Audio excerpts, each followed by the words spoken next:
قل هل يستوي الذين يعلمون والذين لا يعلمون؟ السلام علیکم ورحمۃ اللہ وبرکاتہ۔ الحمد للہ رب العالمین والصلاة والسلام علی اشرف الانبیاء والمرسلین نبینا محمد وعلی آلہ وصحبہ اجمعین ومن تبعهم بإحسان إلى یوم الدین، اما بعد۔ آج فقہ کا 12واں یعنی آخری درس ہے اس لیول کا، اور یہ درس بہت ہی اہم ہے اس معنی میں کہ اس درس کے اندر ہم نماز کا طریقہ سیکھیں گے، نماز کس طریقے سے ادا کی جائے، کیسے ہمارے نبی کریم صلی اللہ علیہ وسلم نماز پڑھا کرتے تھے، اس کو انشاءاللہ آج کے اس درس میں ہم اور آپ سیکھنے کی کوشش کریں گے احادیث کی روشنی میں۔ لیکن ضروری ہے کہ پچھلے درس کا تھوڑا سا ریویژن کر دیا جائے، تھوڑا سا اعادہ جو نماز ہی سے متعلق تھا۔ پچھلے درس میں ہم نے پڑھا تھا کہ نماز کی شرطیں کون کون سی ہیں، اور بتایا گیا تھا کہ شرط کا مطلب یہ ہے اگر شرط نہ پائی جائے تو مشروط بھی نہیں پائی جاتی۔ تو شرط ضروری ہے نماز کی صحت کے لیے، اور اس میں ہم نے بہت ساری چیزیں پڑھا تھا کہ وقت کا ہونا، شرمگاہ کا چھپانا، طہارت کا پایا جانا، نجاست دور کرنا، قبلہ رخ ہو کر کے نماز پڑھنا، اور نیت کا پایا جانا۔ تو یہ نماز کے شروط میں سے تھے۔ آج ہمارا جو درس ہے وہ نماز کی صفت، نماز کا طریقہ، اس کی کیفیت، نماز کی ادائیگی کیسے ہم کریں، یہ درس اس ناحیے سے بہت ہی اہم ہے۔ قبل اس کے کہ ہم اس موضوع میں داخل ہوں،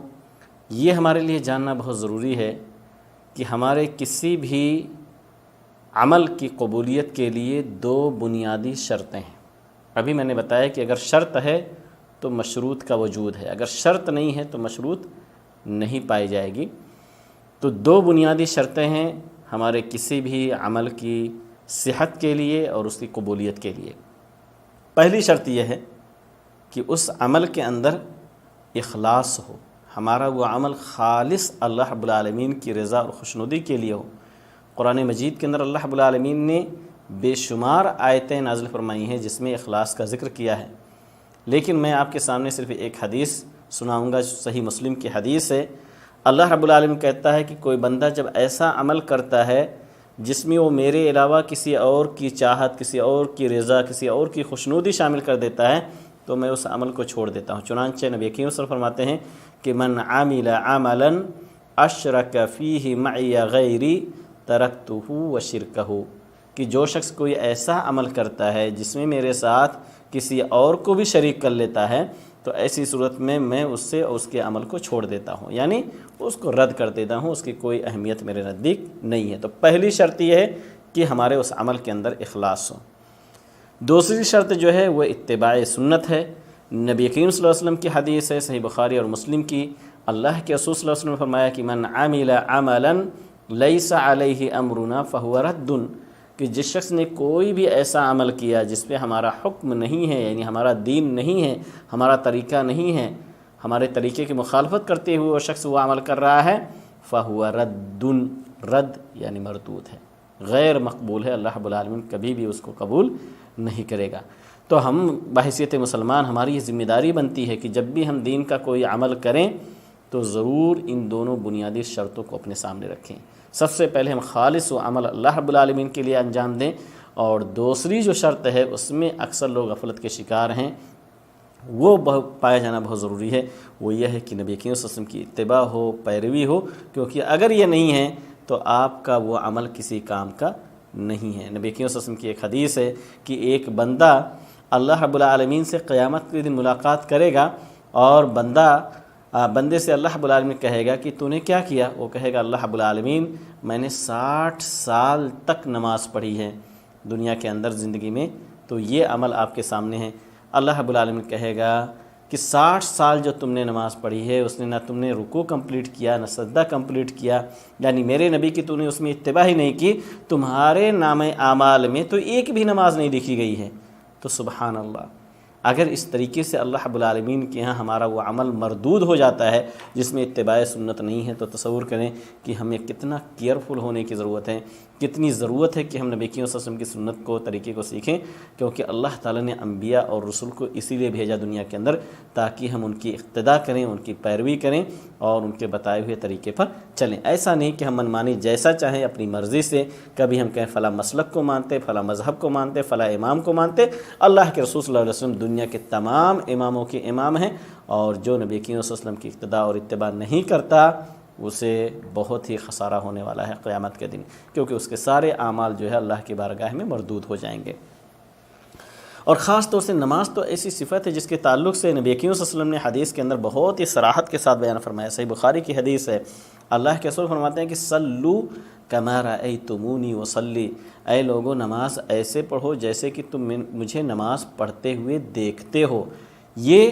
اللہ کے رسول کا یہ حکم خاص نماز کے لیے ہے، اس لیے علماء نے لکھا ہے کہ نماز کے اندر یہ ہمیں دیکھنا ہی نہیں چاہیے کہ یہ رکن ہے، یہ واجب ہے، یہ سنت ہے، یا یہ مستحب عمل ہے، بلکہ ہر عمل کی اقتداء اور پیروی کرنی چاہیے، کیونکہ تقسیم کی وجہ سے بسا اوقات آدمی کہتا ہے یہ سنت ہی تو ہے، یہ مستحب عمل ہی تو ہے، اس کیا حرج ہے، کیا حرج ہم چاہے رفع دین کریں نہ کریں، کیا حرج اگر ہم سینے پہ ہاتھ باندھیں یا نہ باندھیں، تو ہم اسے کہیں گے حرج ہے، کیونکہ آپ کا وہ عمل نبی کریم صلی اللہ علیہ وسلم کی سنت کے خلاف ہے، اور جو سنت کے خلاف ہوگا اللہ رب العالمین کبھی بھی آپ کے اس عمل کو قبول نہیں فرمائے گا۔ تو یہ حدیث جو ہے نماز کے تعلق سے، جیسے مجھے دیکھتے ہو ویسے نماز پڑھو، یہ نماز کے اقوال کو بھی شامل ہے، اور نماز کے اندر افعال جو ورک ہیں، جو اعمال ہیں، اس کو بھی شامل ہیں۔ آئیے اب دیکھتے ہیں کہ نماز اسٹیپ بائی اسٹیپ کیسے ہمیں ادا کرنی ہے۔ ہم سبھی جانتے ہیں کہ نماز کے لیے جو شخص استطاعت رکھتا ہے کہ کھڑے ہو کر کے نماز پڑھے، تو اسے کھڑے ہو کر کے ہی نماز پڑھنا چاہیے، یہ رکن ہے، یہ ضروری ہے۔ اگر کوئی شخص استطاعت رکھنے کے باوجود اگر وہ قیام کے حالت میں نماز نہیں پڑھتا، فرائض تو خاص طور سے کسی بھی عالم کے نزدیک گنجائش نہیں کہ کوئی آدمی استطاعت رکھتے ہوئے قیام نہ کرے، بلکہ ہمیں سنتیں بھی، نوافل بھی ایسے ہی پڑھنا چاہیے۔ اللہ کے رسول صلی اللہ علیہ وسلم اپنے آخری عمر میں بھی نوافل کو آپ کھڑے ہو کر کے ہی نماز پڑھتے تھے جب تک آپ نے استطاعت رکھی، یہاں تک کہ کھڑے ہونے کی وجہ سے آپ کے پاؤں بھی سوج جایا کرتے تھے۔ تو کھڑے ہو کر کے نماز پڑھیں، اس کے بعد اللہ اکبر کہے، قبلہ رخ ہو جائے طبعاً، اس کے بعد اللہ اکبر تکبیر تحریمہ کہے، کیونکہ نبی کریم صلی اللہ علیہ وسلم کی حدیث ہے کہ تحریمھا التکبیر، نماز کے جو تحریم ہے وہ تکبیر ہے۔ اللہ اکبر جیسے ہم کہتے ہیں تو بہت ساری مباح چیزیں ہمارے لیے حرام ہو جاتی ہیں، حالانکہ وہ نارمل حالت میں ہمارے لیے حلال ہیں جیسے کھانا پینا، ہنسنا، یہ ساری چیزیں حرام ہو جاتی ہیں۔ تو تحریمھا التکبیر ہے، تکبیر جیسے ہم نے کہا اللہ اکبر کہہ دیا، اللہ اکبر چاہے کندھے کے تک یا کان کے لو تک اٹھائیں، دونوں احادیث سے ثابت ہیں، لے جائے اللہ اکبر کہیں، داہنا ہاتھ بائیں ہاتھ کے اوپر سینے کے بیچ کے حصے پر رکھیں، یہی صحیح حدیث ہے۔ حضرت وائل بن حجر رضی اللہ تعالیٰ عنہ کی حدیث ہے، کہتے ہیں صلیت مع النبی صلی اللہ علیہ وسلم، میں نے نبی کریم صلی اللہ علیہ وسلم کے ساتھ نماز پڑھی، فوضع یدہ الیمنی علی یدہ الیسری، آپ نے اپنے داہنے ہاتھ کو بائیں ہاتھ پہ رکھا، علی صدرہ، اپنے سینے کے اوپر، اپنے سینے کے اوپر۔ یہ ابن خزیمہ کی حدیث ہے اور صحیح سند کے ساتھ یہ حدیث ثابت ہے۔ اس کے علاوہ احادیث سے بہت ساری صراحت کے ساتھ جو ہمیں اور آپ کو بتلاتی ہیں کہ آدمی نماز کے دوران 3 صورتیں ہیں کہ چاہے ہتھیلی کو ہتھیلی پہ رکھیں، کلائی کو کلائی پہ رکھیں، یا یہ کہ بازو کو بازو کے اوپر رکھیں۔ تو ظاہر سی بات ہے کوئی شخص اگر بازو کے اوپر ہاتھ رکھے گا تو وہ سینے کے علاوہ نیچے حصے میں لا ہی نہیں سکتا، آٹومیٹک اس کا ہاتھ سینے پہ جائے گا۔ تو یہ کیفیت سے اگر نماز پڑھیں گے تو پھر کوئی مسئلہ نہیں ہوگا، لیکن ہمارے ملکوں کے اندر جھگڑتے ہیں کہ ناف کے نیچے اور ناف کے اوپر نہ جانے کہاں کہاں، حالانکہ اس تعلق سے جتنی حدیث ہے سندن اس کا کوئی ثبوت نہیں ہے۔ علی رضی اللہ تعالیٰ عنہ کی حدیث سرہ کے نیچے والی ملتی ہے، لیکن وہ حد درجے وہ ضعیف حدیث ہے جس کا کوئی ثبوت نہیں ہے۔ اس کے بعد ہاتھ باندھنے کے بعد سینے پہ دعائے ثنا پڑھے۔ دعائے ثنا میں سب سے بہترین جو دعا ہے صحیح بخاری مسلم کی، وہ ہے اللہم باعد بینی و بین خطایای کما بعدت بین المشرق والمغرب، یا اس کے علاوہ جو دوسری دعا صحیح مسلم کی ہے کہ سبحانک اللہم و بحمدک و تبارک اسمک و تعالی جدک و لا الہ غیرک، یہ آپ کے اس منہج کے اندر بھی ہیں۔ اسی طریقے سے سجدے کی جگہ پر اپنی نگاہ کو مرکوز رکھیں، کیونکہ منع کیا گیا ہے کہ آدمی نماز کے دوران ادھر ادھر دیکھیں۔ اس کے بعد سورہ فاتحہ پڑھے، یہ بھی نماز کا ایک رکن ہے اور بہت اہم رکن ہے، کیونکہ اللہ کے رسول صلی اللہ علیہ وسلم کی حدیث ہے صحیح بخاری اور مسلم کے اندر، لا صلاۃ لمن لم یقرأ بأم القرآن، اس شخص کی کوئی نماز ہی نہیں ہے جو نماز میں ام القرآن یعنی سورہ فاتحہ کو نہ پڑھے۔ صحیح مسلم کی حدیث ہے، کل صلاۃ لا یقرأ فیہا بأم القرآن فہی خداج، ہر وہ نماز جس میں سورہ فاتحہ نہ پڑھی جائے تو وہ نماز انکمپلیٹ ہے۔ اسی طریقے سے اور بھی بے شمار احادیث ہیں۔ تو نماز میں سورہ فاتحہ پڑھنا ہر ایک کے لیے، چاہے امام ہو، چاہے وہ مقتدی ہو، چاہے منفرد ہو، چاہے دنیا کی کوئی بھی نماز ہو، فرض ہو، نفل ہو، جنازے کی نماز ہو، عیدین کی نماز ہو، جمعہ کی نماز ہو، کسی نماز کا اسلام میں کوئی تصور ہی نہیں ہے بغیر سورہ فاتحہ کے پڑھے ہوئے۔ یہ بہت ہی اہم رکن ہے، بغیر اس کے نماز قبول ہوگی ہی نہیں، بلکہ درست ہی نہیں ہوگی۔ جو لوگ ایک حدیث بہت ہی دھڑلے کے ساتھ پیش کرتے ہیں، کہتے ہیں مسند احمد کی تو حدیث ہے، ابن ماجہ کی حدیث ہے، من کان لہ امام فقراءۃ الامام لہ قراءۃ، کہ جس کا کوئی امام ہو تو امام کی قرأت اس کی قرأت ہوگی۔ یہ حد درجے یہ حدیث ضعیف ہے۔ جتنے بھی طریقے سے یہ حدیث آئی ہوئی ہے سارے کے ساری سندوں کے اندر علت ہے اور متکلم فی یہ حدیث ہے، کسی بھی سند کی یہ حدیث درست نہیں ہوتی ہے۔ اسی طریقے سے اور بھی بہت سارے لوگ قرآن کی وہ آیت پڑھتے ہیں کہ یا ایھا الذین آمنوا اذا قرئ القرآن فاستمعوا له وانصتوا لعلکم ترحمون، اے مومنو جب قرآن پڑھا جائے تو خاموش ہو جاؤ، شاید کہ تمہارے اوپر غور سے سنو، خاموش ہو جاؤ، شاید کہ تمہارے اوپر رحم کیا جائے۔ یہ قرآن کی آیت نماز کی فرضیت سے بہت پہلے مکہ کے اندر نازل ہو چکی تھی۔ جو شخص اس کو ادا کر کے اس پہ نماز پہ فٹ کرتا ہے، ظاہر سی بات ہے وہ بالکل بھی درست نہیں ہے۔ جو سورہ فاتحہ کی جو احادیث 7 ہجری میں حضرت ابو ہریرہ رضی اللہ تعالیٰ عنہ مسلمان ہوئے اور ان سے یہ احادیث مروی ہے، تو کہاں وہ آیت ہے جس کا کوئی سیاق و سباق ہی نہیں ہے نماز میں سورہ فاتحہ سے اس کو لا کر کے اس پہ فٹ کرنا، یہ بہت حد درجے کی جہالت ہے۔ لہذا سورہ فاتحہ آپ پڑھنے کی کوشش کیے، اللہ رب العالمین قیامت کے دن آپ سے یہ پوچھے گا کہ آپ نے میرے نبی کی اتباع کی یا نہیں کی، تو وہاں یہ کام نہیں آئے گا کہ آپ فلاں مسلک، فلاں امام و فلاں کے مقلد تھے، یہ ساری چیزیں دھری کے دھری رہ جائیں گی۔ وہاں کام آئے گا تو صرف نبی کریم صلی اللہ علیہ وسلم کی اتباع اور پیروی۔ تو سورہ فاتحہ پڑھنے سے پہلے اعوذ باللہ من الشیطان الرجیم، پھر بسم اللہ الرحمن الرحیم پڑھے، پھر سورہ فاتحہ پڑھے اور سورہ فاتحہ کے بعد آمین کہے، یعنی اس کا مطلب اللہ تو قبول فرما لے۔ سورہ فاتحہ کے بعد پھر کوئی سورہ یا چند دیگر آیات کو پڑھنا چاہیے۔ پھر رکوع کرے، رکوع میں دونوں ہاتھوں کو ظاہر سی بات اپنے گھٹنوں پر رکھے گا اور اس کا سر اور اس کی پیٹھ دونوں برابر ہوگی، اللہ اکبر کہتے ہوئے رکوع میں جائے گا۔ رکوع میں 3 بار سبحان ربی العظیم کہنا سنت ہے۔ پھر رکوع سے سر اٹھائے گا اور رفع یدین کرے گا۔ نبی کریم صلی اللہ علیہ وسلم نماز میں 4 جگہ رفع یدین کیا کرتے تھے، ایک تو تکبیر تحریمہ کے وقت، ایک جب آپ رکوع میں جاتے تھے، ایک جب آپ رکوع سے اٹھتے تھے، اور ایک جب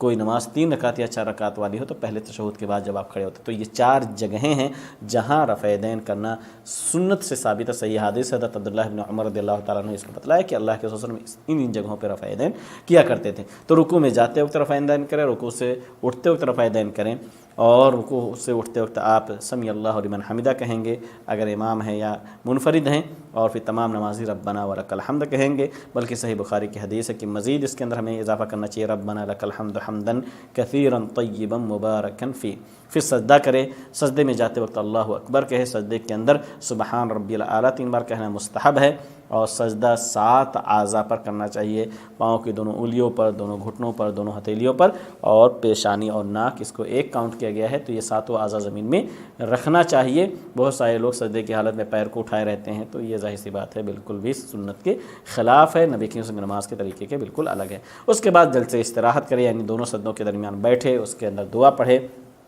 اللہم اغفر لی وارحمنی واہدنی وعافنی وارزقنی، جیسا کہ حدیث سے اس کا ثبوت ہے۔ اس کے بعد جو ہے اگر چاہے تو کم از کم رب اغفر لی بھی کہہ سکتا ہے۔ پہلے سجدے کے بعد دوسرا سجدہ بھی ویسے کرے گا، اللہ اکبر کہہ کر کے جائے گا، سبحان ربی الاعلیٰ 3 بار کہے گا۔ اس کے بعد دوسری رکعت کے لیے کھڑا ہوگا، دوسری رکعت کے لیے کھڑا ہوگا، جیسے پہلی رکعت اس نے پڑھا تھا ویسے سیم اسے دوسری رکعت بھی ادا کرنا ہے۔ اس کے بعد دوسری رکعت میں جب دونوں سجدے کے بعد جب وہ اٹھے گا دوسرے سجدے سے تو تشہد کے لیے بیٹھے گا، اور 2 رکعت کے بعد جب تشہد کے لیے بیٹھے گا تو اس میں التحیات للہ والصلوات والطیبات والسلام علیک ایھا النبی ورحمۃ اللہ وبرکاتہ، السلام علینا وعلی عباد اللہ الصالحین، اشہد ان لا الہ الا اللہ واشہد ان محمدا عبدہ ورسولہ، اتنا پڑھے گا۔ اور اس کے بعد پھر جو ہے اگر 3 رکعت والی نماز ہے تو کھڑا ہو جائے گا تیسری رکعت کے لیے، یا 4 رکعت والی نماز ہے تو کھڑا ہو جائے گا، اور پھر ویسے ہی پڑھے گا تیسری رکعت چوتھی رکعت۔ البتہ اس میں سورہ فاتحہ کے بعد کوئی سورہ نہیں ملائے گا، البتہ اگر کبھی کبھی ملا لیتا تو کوئی حرج نہیں، نبی کریم صلی اللہ علیہ وسلم سے اس کا بھی ثبوت ملتا ہے کہ آپ تیسری اور چوتھی رکعت کے اندر بھی بسا اوقات صورتیں ملایا کرتے تھے۔ آخری تشہد جب چوتھی رکعت یا تیسری رکعت کے لیے بیٹھے گا تو تیسری رکعت مغرب جیسے 3 ہی رکعت کی ہے، عشاء 4 رکعت یا ظہر یا عصر 4 رکعت ہے، تو آخر رکعت میں تحیات کے بعد درود شریف بھی پڑھے گا، اللہم صلی علی محمد وعلی آل محمد کما صلیت علی ابراہیم وعلی آل ابراہیم انک حمید مجید، اللہم بارک علی محمد وعلی آل محمد کما بارکت علی ابراہیم وعلی آل ابراہیم انک حمید مجید۔ درود شریف کے بعد صحیح بخاری و مسلم کی حدیث ہے کہ نبی کریم صلی اللہ علیہ وسلم 4 چیزوں سے پناہ مانگا کرتے تھے، چنانچہ آپ پڑھا کرتے تھے اللہم انی اعوذ بک من عذاب جہنم وعذاب القبر ومن فتنة المحیا والممات ومن فتنة المسیح الدجال۔ تو 4 چیزوں سے پناہ، جہنم کے عذاب سے، عذاب قبر سے، اور مردوں اور زندوں کے فتنوں سے، اور دجال کے فتنوں سے، جو کہ اللہ کے رسول ہر تشہد میں تقریباً دعائیں مانگا کرتے تھے، پناہ طلب کرتے تھے۔ اس کے بعد وہ سلام پھیرے گا رائٹ طرف، السلام علیکم ورحمۃ اللہ، السلام علیکم ورحمۃ اللہ، لیفٹ کی طرف، اور یہ سارے ارکان نہایت اطمینان اور سکون سے ادا کرے گا۔ اس کی نماز یہ اس طریقے سے مکمل ہو جائے گی، بالکل عین سنت کے مطابق۔ ہمیں کوشش کرنی چاہیے کہ ایسے ہی سنت کے مطابق ہم نماز پڑھیں۔ اس کے بعد ہم اختصار طور پر ذکر کر لیتے ہیں کہ نماز کو باطل کرنے والی چیزیں کیا ہے۔ وہ چیزیں جس سے نماز جو ہے ختم ہو جاتی ہے، ٹوٹ جاتی ہیں، تو نماز کے کسی رکن یا کسی واجب یا نماز کی شرطوں میں سے کسی شرط کو جان بوجھ کر کے آدمی نہ چھوڑے۔ ایسے ہی وضو اگر اس کا ٹوٹ جاتا ہے، دوران نماز کسی سے گفتگو کر لیتا ہے یا قصداً ہنس لیتا ہے، ایسے حالت نماز میں کھا پی لیتا ہے، نماز کے اندر بہت زیادہ حرکتیں اگر کرتا ہے، تو ایسی صورت میں اس کی نماز نہیں ہوتی، یا نماز میں اطمینان اور سکون، بہت سارے لوگ بہت اسپیڈ کے ساتھ جو ہے سجدے اور رکوع کرتے ہیں، یا رکوع کے بعد تو کھڑے بھی نہیں ہوتے ہیں اور ڈائریکٹ چلے جاتے ہیں سجدے میں، تو ایسے لوگوں کو بہت ہی متنبہ ہونے کی ضرورت ہے، کیونکہ ان کی نمازیں اللہ تعالیٰ کے یہاں کسی کام کی نہیں۔ اللہ تعالیٰ ایسے لوگوں کی نمازوں کو رد کر دیتا ہے۔ نماز کے اندر اسی طریقے سے کچھ کام مکروہ ہیں، ناپسند اللہ تعالیٰ کو، نماز تو باطل نہیں ہوتی لیکن اللہ تعالیٰ ناپسند کرتا ہے۔ حالت نماز میں جیسے دونوں آنکھوں کو آسمان کی طرف اٹھانا، بلند کرنا، یا آنکھیں بند کرنا، یا سجدہ گاہ کو چھوڑ کر کے ادھر ادھر دیکھنا، تو یہ بھی نماز کی حالت میں مکروہ ہے، ناپسند ہے۔ غیر ضروری حرکتیں کرنا، بہت سارے لوگ آج کل موبائل کا دور ہے تو فٹافٹ اپنا موبائل بھی کبھی کبھی جو ہے کچھ لوگ تو نکال کر کے جیب سے دیکھتے بھی ہیں، تو اس طرح کی چیزوں سے بچنا چاہیے۔ اسی طریقے سے مکروہ ہے کہ آدمی کو پیشاب یا قضاء حاجت کی ضرورت ہے تو آدمی جو ہے اس کو روک کر کے اگر نماز پڑھتا ہے تو یہ بھی مکروہ ہے۔ ایسے ہی کھانا سامنے رکھا ہوا ہے، کھانا چھوڑ کر کے اگر وہ نماز پڑھنے کے لیے کھڑا ہو جاتا ہے تو یہ مکروہ ہے۔ تو کہنے کا مقصد یہ ہے کہ ان تمام چیزوں سے بچنا چاہیے۔ آج کا درس بہت ہی اہم تھا، آخری درس تھا فقہ کا، اور الحمدللہ ہم نے اللہ تعالیٰ کی توفیق سے اور آپ لوگوں کی دعاؤں سے، محبت سے اس چیز کو، اللہ کے فضل سے اس چیز کو مکمل کیا گیا۔ ایسے انشاءاللہ توحید کا بھی 12 درس ہے، 12 حلقہ جو ہے مکمل ہوگا، ریکارڈ کیا جائے گا اس کو بھی انشاءاللہ، اور یہ دونوں سبجیکٹ ایک ساتھ لے کر کے چلیں گے۔ اللہ تعالیٰ سے دعا کریں کہ اللہ رب العالمین ہم سب کو دین کی صحیح سمجھ اور فقہ عطا فرمائے، اور اللہ تعالیٰ جو سیکھیں اسی کے مطابق عمل کرنے کی توفیق عطا فرمائے۔ آمین وآخر دعوانا رب العالمین، السلام علیکم ورحمۃ اللہ وبرکاتہ۔ قل هل يستوي الذين يعلمون والذين لا يعلمون